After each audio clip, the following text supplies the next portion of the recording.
Hello नमस्कार दोस्तों, लक्ष्य क्लासेज के प्यारे से यूट्यूब चैनल पर आप सभी का स्वागत करना चाहूंगा।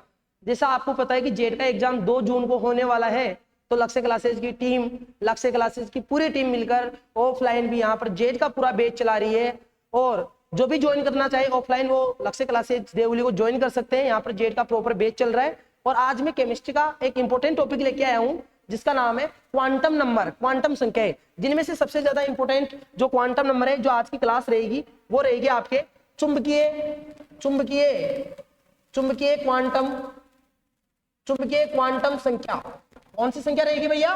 चुंबकीय क्वांटम संख्या के बारे में आज पढ़ने वाले हैं कि चुंबकीय क्वांटम संख्या क्या होती है, इसका कैसे यूज होता है और ये कहां कहां इसके एप्लीकेशंस आते हैं यूज में। तो मैं आपको बताने वाला हूं चुंबकीय क्वांटम संख्या के बारे में। तो सबसे पहले आपसे पूछिए कि चुंबकीय क्वांटम संख्या किस वैज्ञानिक द्वारा दी गई? तो यह किस वैज्ञानिक द्वारा दी गई? लिंडे नामक साइंटिस्ट के द्वारा, लिंडे नामक वैज्ञानिक द्वारा ये दी गई। लिंडे नामक वैज्ञानिक द्वारा चुंबकीय क्वांटम संख्या दी गई। मेरे दोस्तों आगे अगर बात करूं कि जो चुंबकीय क्वांटम संख्या का जो प्रतीक चिन्ह होता है, चुंबकीय क्वांटम संख्या का प्रतीक चिन्ह होता है, वो प्रतीक चिन्ह क्या होता है? एम होता है या एम और स्मॉल एल होता है। बात करें कि चुंबकीय क्वांटम संख्या किस किस बारे में जानकारी देती है, तो चुंबकीय क्वांटम संख्या आपको कक्षकों के अभिविन्यास, कक्षकों के अभिविन्यास, कक्षकों के अभिविन्यास एवं कक्षकों की संख्या, कक्षकों की संख्या तथा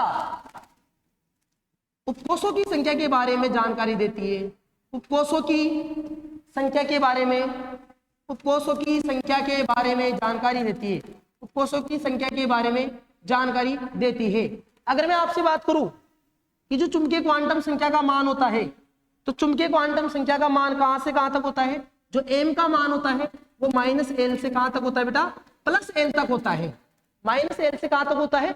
+L तक होता है। तो प्यारे दोस्तों आज पढ़ रहे हैं चुंबकीय क्वांटम संख्या, लिंडे नामक द्वारा वैज्ञानिक द्वारा दी गई। प्रतीक चिन्ह होता है एम या कैपिटल एम और स्मॉल एल। कक्षकों के अभिविन्यास के बारे में जानकारी देती है, कक्षकों की संख्या के बारे में बताती है और उपकोषों की संख्या के बारे में बताती है। कैसे बताती है, इसके एप्लीकेशन से ये अभी बात करने वाले हैं। जो चुंबकीय क्वांटम संख्या है उसका मान होता है एम बराबर होता है -L से कहां तक होता है? +L तक। जैसे मैं आपको समझाने वाला हूं कैसे, इस प्रकार देखना है। यहाँ पर बेटा एन का मान अगर आपको गिवन हो, एल का मान आप निकाल सकते हो, तो अपन एम का मान भी निकाल सकते हैं। तो यहाँ पर आप उपकोष के बारे में जानकारी ले सकते हो, उपकोष के बारे में आप यहाँ पर जानकारी ले सकते हो। कैसे? जैसे मेरे पास एन का मान 1 है, तो यहाँ पर कोष लिखूं, कोष की कौन सा हुआ बेटा? वो के हुआ। जो एल का मान होता है वो 0 से लेकर कहां तक होता है? n-1 तक होता है। तो जब एल 1 है तो आपको एल का मान कितना हुआ कि सर एक तो 0 हो गया और एक सर एक में से गया तो क्या रहा बेटा? 0 हुआ। तो एम का मान भी क्या होगा? 0। और आप जानते हो, आप ये भी जानते हो कि जब एल का मान गिवन हो तो आप बता सकते हो कि 0 के लिए कौन सा होता है? एस, 1 के लिए कौन सा होता है? उपकोष पी, 2 के लिए कौन सा होता है? डी, और 3 के लिए कौन सा होता है बेटा? एफ उपकोष होता है। कौन सा उपकोष होता है? एफ उपकोष। तो अगर मैं बात करूं बेटा यहाँ पर एल का मान 0 है तो बेटा एस तो हो गया ना, लेकिन एन का मान कितना है? 1।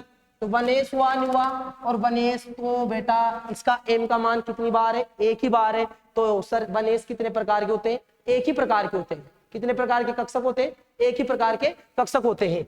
जैसे अगर मैं बात करूं एल कोष के लिए तो इसका मान कितना हो जाएगा? 2। तो 0 से n-1 तक एल का मान रहेगा, तो एक तो क्या हो जाएगा? 0।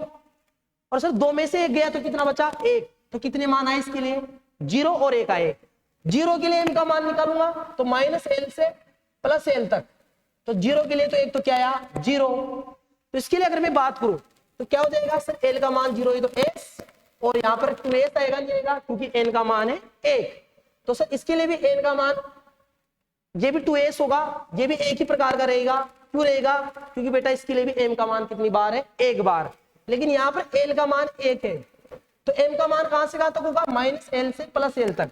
तो -1, 0 और +1, ये 3 मान होंगे। सर एल का मान 1 होता है तो कक्षक उपकोष कौन सा होता है? P। सर कौन सा हो जाएगा यहाँ पर? 2p हो जाएगा। कितने भाग होंगे इसके? 3 भाग होंगे, क्योंकि बेटा आप भी जानते हो कि कितने मान है इनके, 3 मान है, -1 0 और +1। आप चाहो तो ऐसे भी लिख सकते हो +1 0 और -1। तो ये पी कक्षक कितने प्रकार के हो गए? 3 प्रकार के, px py और pz। आप चाहो तो +1 0 और -1 भी यहाँ पर लिख सकते हो। आगे और बात करते हैं कि एल का मान m हो, मतलब 3 हो एन का मान, तो एल का मान कितना हुआ कि सर 0 हो गया एक, तो बिल्कुल हो गया 0। n-1 3 में से एक गया तो बेटा 3 में से एक गया तो 2 बच गए सर, एक तो 0 हो गया, 0 के बाद में 2 बचे ना, एक 1 हो गया और एक कहां हो गया 2 हो गया। तो 0 के लिए m का मान कितना होगा? 0 होगा, बिल्कुल क्या होगा 0। 1 के लिए कितना होगा? 1 के लिए आपको बता दिया -1 0 और +1। 2 के लिए क्या होगा सर? -2, बिल्कुल -2 -1। आगे क्या होगा? आगे ये होगा, यहां पर -1 के बाद में 0 +1 और भैया +2 होगा, नहीं होगा? होगा सर। 0 के लिए अगर बात करें यहां पर एल का मान 0 है तो 100% एस है, लेकिन कौन सा एस होगा? 3s होगा। कौन सा एस होगा? 3s। कितने टुकड़े होंगे सर? एक भी टुकड़ा नहीं होगा, एक ही प्रकार का रहेगा, क्योंकि बेटा इसके लिए m का मान कितनी बार है? एक बार है। सर एल का मान 1 है तो कौन सा होगा? एल का मान 1 है तो 100% सर p होगा, लेकिन कौन सा p होगा? 1 के लिए 3p होगा। और 3p कितने प्रकार के रहेंगे बेटा? 3p रहेंगे आपके 3 प्रकार के, क्योंकि बेटा यहाँ पर मान कौन कौन से होंगे? -1 0 और +1, ये 3p आपका हो गया। इसके लिए बारे में बात करें अगर, यहाँ पर देखिए बिल्कुल देखना चाहिए, समझना चाहिए अपने आप को, क्योंकि जेड के एग्जाम में क्वांटम नंबर से 2 क्वेश्चन हर साल आ रहे हैं। तो दोनों क्वेश्चन यहां से भी पूछे गए हैं प्रीवियस ईयर के क्वेश्चंस में, तो आपको समझना चाहिए पूरा कि -2 -1 0 +1 और +2। सर एल का मान कितना है? 2 के लिए कौन सा होगा? डी तो हो जाएगा, लेकिन डी कौन सा होगा सर? 3D होगा। और 3D कितने प्रकार के होंगे सर? 5 प्रकार के होंगे, 1 2 3 ये 4 और ये 5। कहां से कहां तक रहेगा? आप चाहो तो +2 से स्टार्ट कर सकते हो और आप चाहो तो -2 से स्टार्ट कर सकते हो। तो ये -2 -1 0 +1 और +2। तो डी कक्षक कितने प्रकार के होते हैं बेटा? 5 प्रकार के होते हैं, क्योंकि उनके लिए जो चुंबकीय क्वांटम नंबर होते हैं उनके कितने मान होते हैं? 5 मान होते हैं। आगे देखते हैं, जैसे एन के लिए अगर बात करूं, यहां पर 4 दे दिया, एन के लिए 4 दे दिया, तो आप यहां से अगर देखोगे तो बेटा यहां पर एक तो 0 हो जाएगा, बिल्कुल 0 से n-1 तक, एक 1 हो जाएगा, एक 2 हो जाएगा और एक क्या हो जाएगा बेटा? 3 हो जाएगा। क्या हो जाएगा बेटा? 3 हो जाएगा। तो जब 0 के लिए देखेंगे m का मान, तो एक तो 0 आ रहा है भैया, आ रहा है नहीं आ रहा भैया? आ रहा है 0। कैसे नहीं आ रहा सर? आ रहा है। जब 1 का मान निकालेंगे तो 1 के लिए क्या हो जाएगा? -1 आगे 0 और +1 हो जाएगा। जब 2 के लिए निकालेंगे तो क्या आ जाएगा बेटा सर? -2 -1 0 और +1 हो जाएगा और सर +2 हो जाएगा। 3 के लिए निकालेंगे सर -3, भैया बिल्कुल सही बात है। आगे सर -2 -1 सर, आगे भैया 0 +1 +2 और भैया क्या जाएगा? +3 आ जाएगा।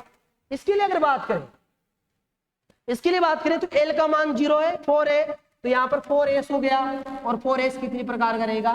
एक प्रकार का रहेगा, क्योंकि m का मान 1 ही है। आगे देखिए तो l का मान 1 है, n का मान 4 है, 1 के लिए क्या होगा? p, तो यहाँ पर बेटा इसके लिए क्या आएगा? 4p। लेकिन 4p के कितने टुकड़े होंगे बेटा? 1 2 3 होंगे, क्योंकि सर इसके लिए मान कितने हैं? 3 है। कौन कौन से हैं? -1 0 +1। आगे देखो, जब l का मान 2 है और n का मान 4 है, मुख्य क्वांटम संख्या का मान 4 है, मुख्य क्वांटम संख्या का मान कितना है बेटा? मुख्य क्वांटम संख्या का मान आपके पास में 4 है और इसका मान कितना है? 2 है। तो 2 के लिए क्या होता है? d। तो कौन सा d होगा बेटा यहाँ पर? 4d। और 4d के कितने भाग होंगे भैया? 5 भाग होंगे, 1 2 3 4 5। कहां से कहां तक मान रखोगे? -2 -1 0 +1 +2 रखोगे, नहीं रखोगे? आगे क्या करेंगे सर? n का मान कितना है? l का मान कितना है? 3 और n का मान 4। 3 के लिए भैया 1 और तो क्या आया? 4f आया नहीं आया बेटा? 4f आ गया सर। और 4f के लिए आप क्या लिखोगे सर? टोटल कितने मान होंगे इसके लिए? टोटल इसके लिए मान है 7। 1 2 3 4 5 6 और ये 7 मान है। कौन कौन से हैं भैया? -3, -2, -1, 0, +1, +2 और लास्ट का मान क्या हो गया? +3 हो गया। तो इस प्रकार अगर आपको n का मान गिवन है तो आप किसका मान निकाल सकते हो? किसका मान निकाल सकते हो? l का मान। और l का मान गिवन है तो आप m का मान निकाल सकते हो -l से +n। तो दो चीजों की जानकारी आप प्राप्त कर सकते हो। एक चीज तो बेटा चुंबकीय क्वांटम संख्या के द्वारा आप उपकोषों की संख्या, किसकी संख्या? उपकोषों की संख्या। उपकोषों की संख्या ज्ञात करने का सूत्र क्या होता है भैया? यहाँ पर होगा 2l+1। क्या होगा? 2l+1। जैसे एक क्वेश्चन करा रहा हूं मैं आपको कि n बराबर 1 है, n बराबर 1 है तथा l बराबर 0 है, तो उपकोषों की संख्या बताओ। तो उपकोषों की संख्या, उपकोषों की संख्या बताइए। तो उपकोषों की संख्या बताइए। तो बेटा कितनी होगी? पहले इस सूत्र से देखते हैं, फिर बाद में वहां पर जाके देखते हैं। तो उपकोषों की संख्या कितनी हुई बेटा? उपकोषों की संख्या कितनी हुई दोस्तों? उपकोषों की संख्या हो गई भैया कितनी? 2l+1 हो गया, नहीं हुआ? हो गया भैया। क्या हुआ? 2l+1। तो देखेंगे भैया यहाँ क्या देखेंगे कि सर 2 है, l का मान कितना है? 0 है, और प्लस का क्या कर देंगे? 1 कर देंगे। तो ये तो 0 हो गया। तो उपकोषों की संख्या कितनी आ रही है? 1 आ रही है। देखते हैं एक ही उपकोष है क्या? n बराबर 1 है और l बराबर 0 है, तो उपकोष कितने आ रहे हैं बेटा? 1 ही तो आ रहा है। कितना आ रहा है बेटा? 1 ही आ रहा है, नहीं आ रहा? बिल्कुल सर आ रहा है। आगे देखो एक और क्वेश्चन आपको मैं करा दूं, जैसे n बराबर 3 बिल्कुल और l बराबर 2 हो तो उपकोषों की संख्या बताइए। वो तो उपकोषों की संख्या बताइए।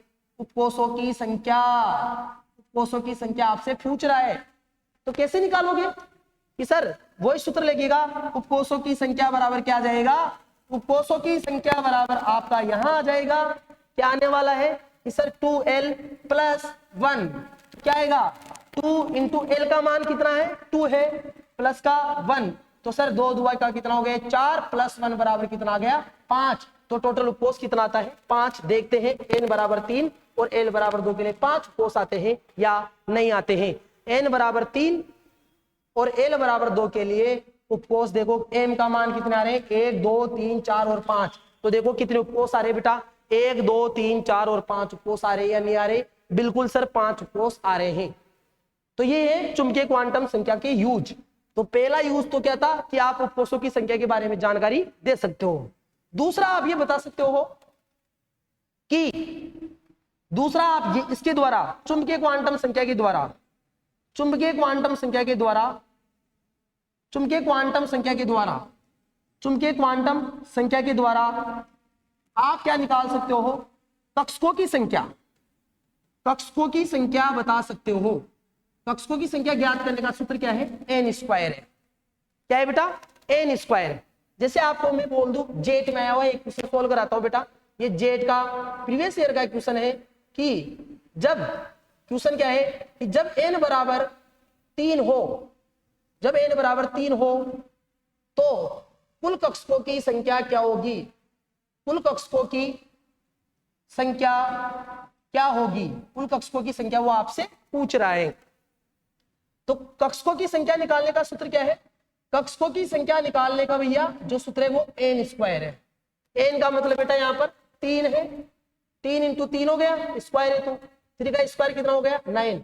तो कुल कक्षकों की संख्या कितनी आएगी? 9 आएगी। देखते हैं n बराबर 3 में कुल कक्षकों की संख्या 9 आई है या नहीं आई है? n बराबर 3 में कुल कक्षकों की संख्या, इधर देखो बेटा ध्यान से, एक तो ये रहा बिल्कुल, 1 और 3 4 और 4 5 कितने हो गए बेटा? 9। ये देखो बेटा कुल कक्षकों की संख्या यहां से ध्यान से देखना, n बराबर 3 के लिए कुल कक्षक 1 और 3 कितने हो गए? 4 4 5 कितने हो गए? 9। इस प्रकार आप क्या निकाल सकते हो बेटा? कुल कक्षकों की संख्या भी निकाल सकते हो। चुंबकीय क्वांटम संख्या के द्वारा आप कुल कक्षकों की संख्या इस प्रकार निकाल सकते हो। जब आपसे क्वेश्चन पूछ ले ऐसे कि जब n बराबर 5 हो, जब n बराबर 4 हो हो तो उपकोषों की संख्या तथा कक्षकों की संख्या बताइए, तथा कक्षकों की संख्या बताइए, कक्षकों की संख्या बताइए। तो आप कैसे निकालोगे भैया? इस प्रकार निकालेंगे। कैसे कि सर उपकोष की संख्या निकालने का सूत्र तो क्या है भैया? उपकोष की संख्या निकालने का सूत्र तो क्या है दोस्तों? उपकोष की संख्या निकालने का जो सूत्र है वो क्या है? उपकोष की संख्या निकालने का सूत्र है 2l+1। बेटा 2l+1। तो आपको यहाँ पर n बराबर 4 और l का मान भी अगर दे दे तो बढ़िया रहे कि अगर वो जब यहां से क्वेश्चन थोड़ा सा चेंज कर लेते हैं कि जब l बराबर 2 और n बराबर 4 हो। चलो इस क्वेश्चन को यहां से ही करो, ऐसे करने दो क्योंकि जेट में ऐसा ही आता है। जब n बराबर 4 हो तो यहां से आप निकाल लो ओनली कक्षकों की संख्या। n बराबर 4 हो तो कक्षकों की किसकी संख्या बतानी है आपको? n बराबर 4 हो तो कक्षकों की संख्या बताइए। तो कैसे बताओगे कक्षकों की संख्या? कि सर कक्षकों की संख्या ज्ञात करने का सूत्र क्या है? कक्षकों की संख्या ज्ञात करने का सूत्र बेटा n स्क्वायर है। तो यहाँ पर कितना मान दे रखा है? 4, और 4 का स्क्वायर कितना होता है? 16। कितना होता है? 16। n बराबर 4 के लिए देखते हैं। देखिए अपने पास 16 आए थे, नहीं आए थे। ये n बराबर 4 है बेटा, इसके लिए देखो एक तो ये रहा, एक और 3 4, 4 5 9 और 7 कितने आए थे? टोटल 16 आए थे। n बराबर 4 के लिए टोटल कक्षक कितने आए थे बेटा? 16 आए थे। यहां से और क्वेश्चन देखते हैं जो जेट में आए हुए हैं। कक्षकों की संख्या 16। जेट में अगला क्वेश्चन क्या हुआ है यहां से कि किस क्वांटम संख्या द्वारा, ऐसा क्वेश्चन आया था बेटा जेट में, किस क्वांटम संख्या द्वारा